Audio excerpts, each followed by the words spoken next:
To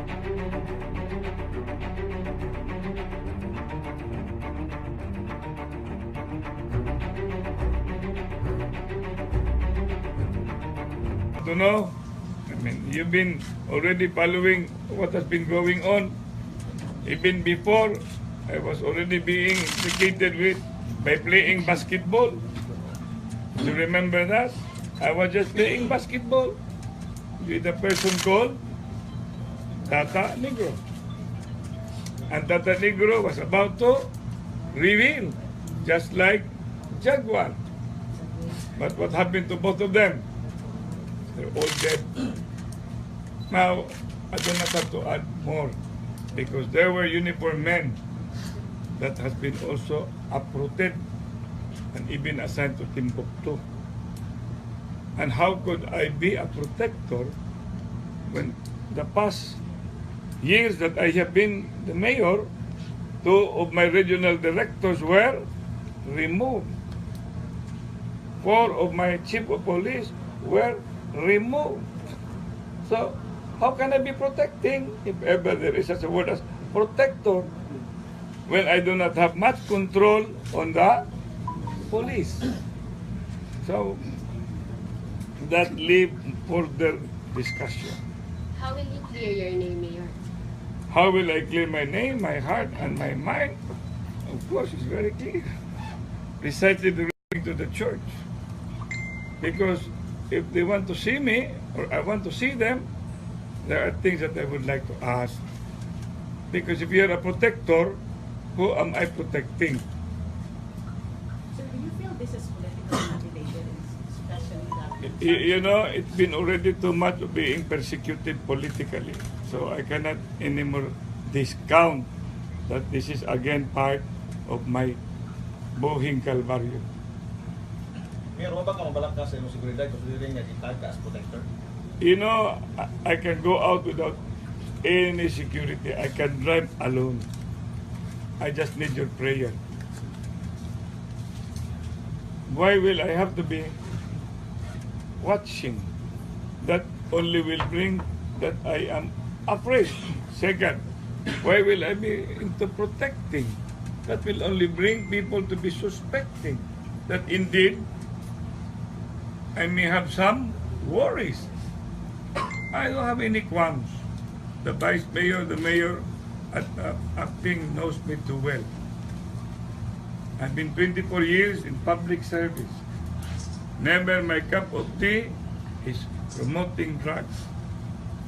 I have been, as mayor, been directing Edgar as PCAC chairman. God, look for the head of the drug lords, run after illegal gambling, and more particular, there was a point when I said, look for Jaguar. So, if you want me to walk alone and take a taxi or jeep, I don't mind. When I entered politics, that's part of it. That's the hazard. Now, if they want to kill me, I'm a gunner. Who is going to kill me? So that's my point. I have offered myself very clearly. This is the house that taught me all values. Public service above self.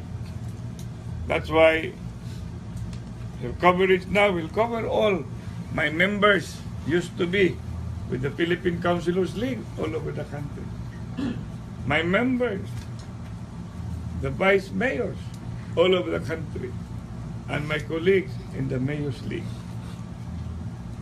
I don't know if they overheard that I have become an addict, but I am not. It was your interview the last time I had that you made your description. I do not want to enumerate. Second, the more I cannot be a pusher, the worse I cannot be a drug protector. And it becomes dismally unimaginable if I will become a drug lord.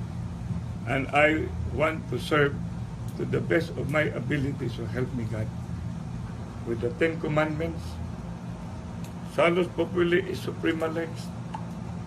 Vox Populi or Vox Dei, the voice of the people is the voice of God.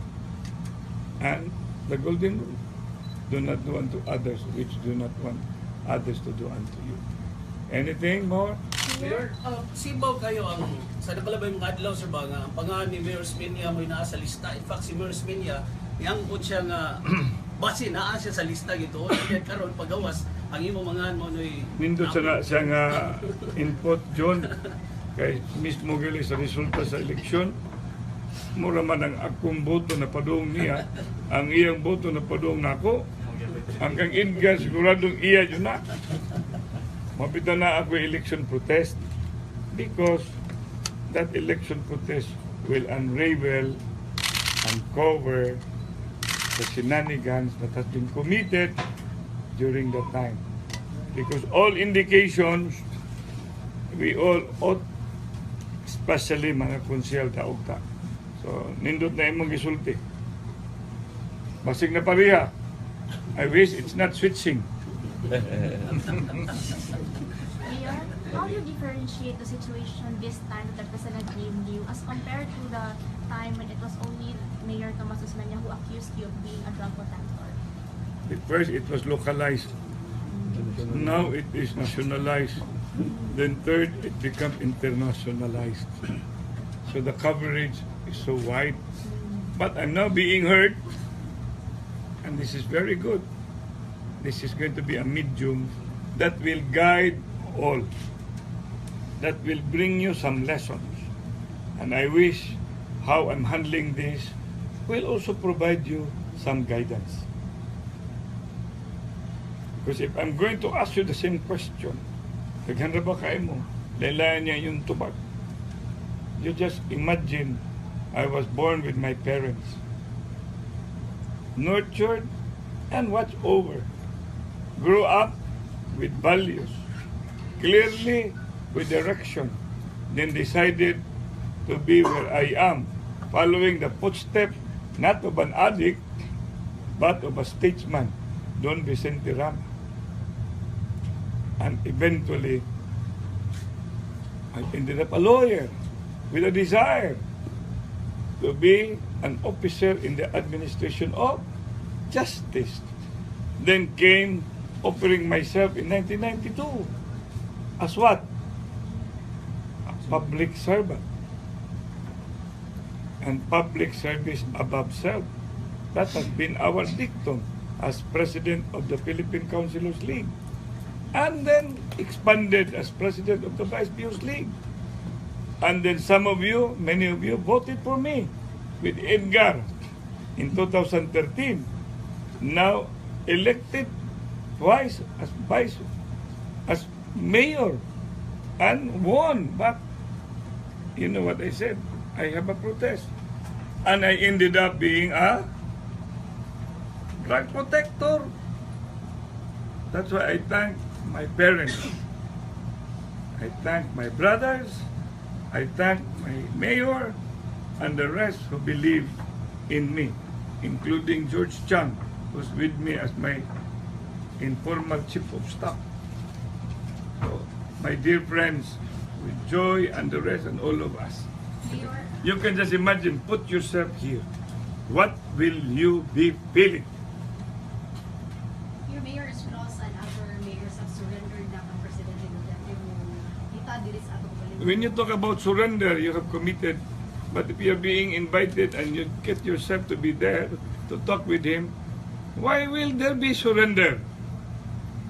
Surrender will only mean you have committed. But if you're mentioned and there is no conclusion and there is even possibility it's a mistake, I will offer myself to visit whatever offices, including the president.